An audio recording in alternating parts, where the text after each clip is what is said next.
சீர்காழி அருகே அனுமதியின்றி சவுடு மண் எடுத்த ஊராட்சி மன்ற தலைவரின் கணவர் உள்ளிட்ட 3 பேர் கைது செய்யப்பட்டனர். மேலும் 3 டிராக்டர்கள், ஜேசிபி இயந்திரம் பறிமுதல் செய்தனர். நள்ளிரவில் எஸ்பி நேரடியாக விசிட் செய்து அதிரடி நடவடிக்கை மேற்கொண்டார்.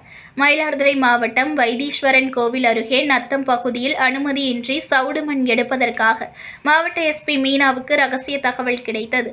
இதனையடுத்து நள்ளிரவில் மாவட்ட எஸ்பி மீனா மற்றும் போலீசார் நத்தம் பகுதிக்கு நேரடியாக ஆய்வுக்கு சென்றனர். அப்போது அங்கு அனுமதியின்றி சவுடு மண் எடுத்துக் கொண்டிருந்த நபர்களை சுற்றி வளைத்து விசாரணை செய்ததில் நத்தம் பகுதியைச் சேர்ந்த ஊராட்சி மன்ற தலைவரின் கணவர் செந்தில்குமார் என்பவருக்கு உரிய இடம் என்பதும், அதில் செந்தில்குமார் அரசு அனுமதி ஏதும் இன்றி சுமார் 20 அடி ஆழத்திற்கு மேல் மண் எடுத்தது தெரியவந்தது.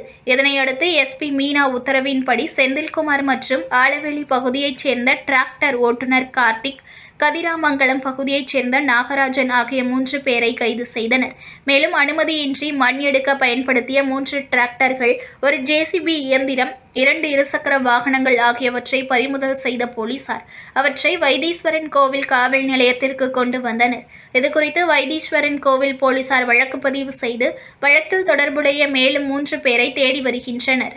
நியூஸ் ஒன் தமிழை லைக் பண்ணுங்க, கமெண்ட் பண்ணுங்க, ஷேர் பண்ணுங்க, மறக்காம சப்ஸ்கிரைப் பண்ணுங்க.